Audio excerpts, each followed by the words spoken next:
जय हिंद दोस्तों, मैं हूं जितेंद्र दीक्षित। आज 12 दिसंबर है और आज वो तारीख है जब महाराष्ट्र के दो दिग्गज राजनेताओं का जन्म हुआ था। एक है एनसीपी प्रमुख शरद पवार, जो कि आज 83 साल के हो गए हैं, जिन्होंने कि बीते 6 दशकों से महाराष्ट्र की सियासत में अपना दबदबा कायम रखा। और दूसरे हैं बीजेपी के दिवंगत नेता गोपीनाथ मुंडे, जो कि महाराष्ट्र के उप मुख्यमंत्री रह चुके हैं, गृह मंत्री रह चुके हैं। तो आज जो मैं आपको कहानी सुनाने जा रहा हूं वो गोपीनाथ मुंडे से जुड़ी हुई है।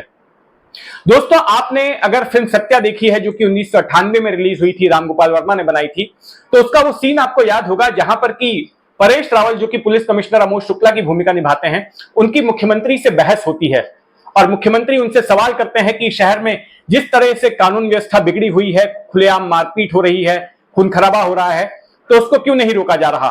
तो अमोद शुक्ला कहते हैं कि वो कुछ नहीं कर सकते, क्योंकि अगर गैंगस्टर पकड़े जाते हैं तो जेल के अंदर से ऑपरेट करते हैं और अगर छूट जाते हैं तो विदेश से जाकर ऑपरेट करते हैं और कोई उनके खिलाफ गवाही भी नहीं देता। तो इस पर मुख्यमंत्री उनको कहते हैं कि वो कानून ही इस काम का जिससे कि लोगों की रक्षा न की जा सके। कमिश्नर साहब, मैं आपको पूरी छूट देता हूं कि आपको जो ठीक लगे कीजिए, but please clean the city, please clean the city. आपको पता है कि ये जो सीन है और ये जो डायलॉग्स हैं वो किससे प्रेरित हैं? गोपीनाथ मुंडे से। 1995 में गोपीनाथ मुंडे ने भी कुछ ऐसी ही मीटिंग ली थी और उन्होंने पुलिस अधिकारियों को कुछ ऐसी ही हिदायत दी थी। दोस्तों, 1995-96 में जब पहली बार शिवसेना बीजेपी की सरकार सत्ता में आई तो मनोहर जोशी मुख्यमंत्री बने, क्योंकि शिवसेना की सीटें ज्यादा थी, और गोपीनाथ मुंडे उप मुख्यमंत्री बनाया गया। उनको गृह मंत्रालय का भी प्रभार दिया गया, गृह मंत्री थे वो, और ऐसे में मुंबई शहर की कानून व्यवस्था की जिम्मेदारी भी उन पर थी। लेकिन मुंडे के लिए यह पद कांटों के ताज के पहनने की तरह था, क्योंकि मुंबई शहर की हालत उन दिनों खराब थी। मुंबई शहर उन दिनों खौफ से ग्रस्त था, अंडरवर्ल्ड डॉन दाऊद इब्राहिम के, छोटा राजन के, अरुण गौली के, अमर नायक के और अबू सलीम जैसे माफिया डॉन्स का खौफ आए दिन मुंबई में दहशत पैदा करता था।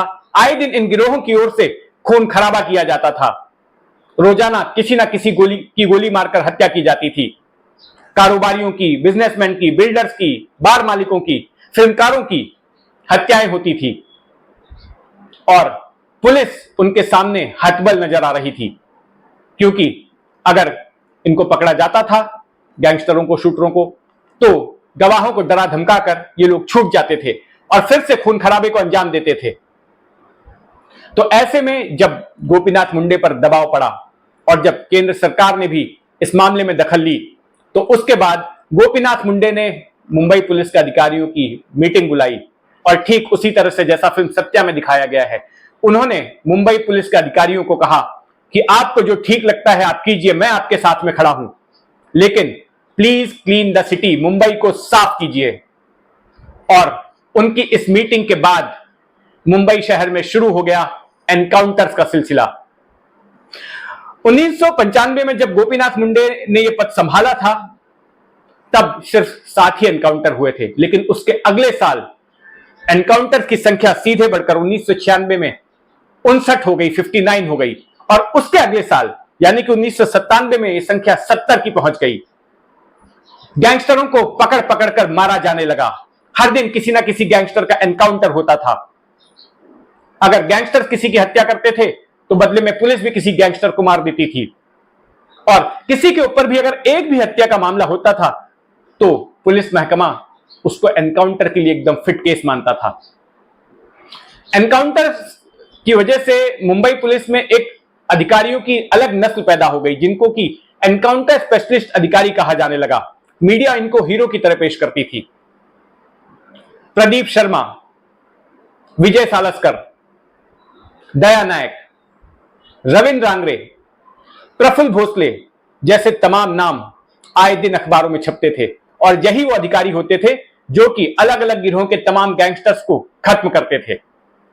लेकिन 1997 में हुआ यह कि बहुत सारे मानवाधिकार संगठन, सिविल राइट्स के संगठन, कई संस्थाएं, उन्होंने बॉम्बे हाईकोर्ट का दरवाजा खटखटाया और कहा कि ये जो हो रहा है वो गलत हो रहा है, ये सारे एनकाउंटर्स फर्जी हैं, लोगों को पकड़ पकड़ कर मारा जा रहा है, ये एक्स्ट्रा जुडिशियल किलिंग्स हैं। इसके बाद बॉम्बे हाईकोर्ट ने सेशंस कोर्ट के जज अग्रवाल को जिम्मेदारी दी कि वो इस पूरे मामले की जांच करें और अपनी रिपोर्ट सौंपें। 1998 में यह रिपोर्ट आई और उस रिपोर्ट में काफी तीखे शब्दों का इस्तेमाल किया गया जज अग्रवाल की ओर से पुलिस के प्रति, और एक तरह से इस आरोप को उन्होंने सही माना कि एनकाउंटर्स जो हो रहे थे तमाम फर्जी थे और पुलिस गलत कर रही थी, और उन्होंने एक तरह से संकेत दिया कि पुलिस कर्मियों के ऊपर हत्या के मुकदमे चलाए जाने चाहिए। अग्रवाल की रिपोर्ट आने के बाद पुलिस महकमे में खौफ का माहौल पसर गया, पुलिस का मनोबल डाउन हो गया, एनकाउंटर्स होने बंद हो गए, और इसी का फायदा अंडरवर्ल्ड ने फिर से उठाया और फिर से शूटआउट का सिलसिला शुरू हो गया। रोजाना किसी ना किसी की हत्या की जाने लगी और पुलिस के मनोबल के घटने से अंडरवर्ल्ड का मनोबल इतना बढ़ा, उनके हौसले इतने बढ़े कि उन्होंने क्रॉफर्ड मार्केट में पुलिस मुख्यालय के ठीक सामने ही एक बड़े कपड़ा व्यापारी जिसका नाम भरत शाह था, जो रूपम नाम के शोरूम का मालिक था, आज भी रूपम शोरूम पुलिस मुख्यालय के सामने मौजूद है, उसके मालिक की गोलियों से हत्या कर दी, गोलियां मारकर उसको गोलियों से भून दिया, और गोलियां चलने की आवाज पुलिस कमिश्नर के केबिन तक सुनाई पड़ी। यह एक तरह से मुंबई पुलिस के लिए नक्कटी थी। मुंबई पुलिस के खौफ पर, मुंबई पुलिस के दबदबे पर, मुंबई पुलिस की आबरू पर बहुत बड़ा सवाल था। इसके बाद गोपीनाथ मुंडे भड़क गए और उन्होंने फिर से बैठक बुलाई और कहा कि आप कानूनी पचड़ों की परवाह मत कीजिए, वो सब मैं संभाल लूंगा, आप शुरू हो जाइए, फिर से इन गैंगस्टर्स को खत्म कीजिए। और फिर से एनकाउंटर्स का सिलसिला शुरू हो गया और 1999 में करीब 70 गैंगस्टर्स, 1999 में माफ कीजिए 82 गैंगस्टर्स मारे गए, और 1999 में ही गोपीनाथ मुंडे को अपनी कुर्सी खोनी पड़ी, क्योंकि जो चुनाव हुए उस साल तो शिवसेना बीजेपी की सरकार गिर गई और उसकी जगह पर कांग्रेस एनसीपी की सरकार आई, और कांग्रेस एनसीपी की सरकार ने एनकाउंटर्स की इस नीति को जारी रखा। उसके बाद मुंबई अंडरवर्ल्ड की कमर लगभग टूट गई। आए दिन अब आप देखेंगे कि धमकी भरे फोन कॉल्स नहीं आते, सड़कों पर शूटआउट्स नहीं होते। अब जो तमाम बड़े नाम हैं ज्यादातर उनमें से जेल के भीतर हैं।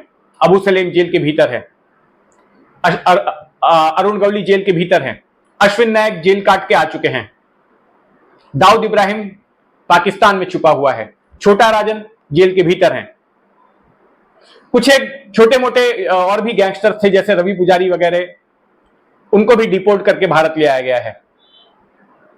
तो आज अगर मुंबई ये कहें कि अंडरवर्ल्ड से मुक्त है तो इसके पीछे गोपीनाथ मुंडे की उस रणनीति का योगदान माना जा रहा है।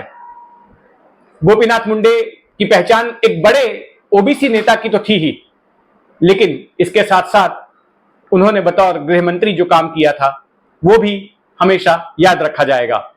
तो दोस्तों, ये कहानी आपको कैसी लगी कमेंट बॉक्स में जरूर बताइएगा, मुझे आपकी राय का इंतजार रहेगा। और अगर आपने अब तक इस चैनल को सब्सक्राइब नहीं किया है तो सब्सक्राइब कर लें। जय हिंद।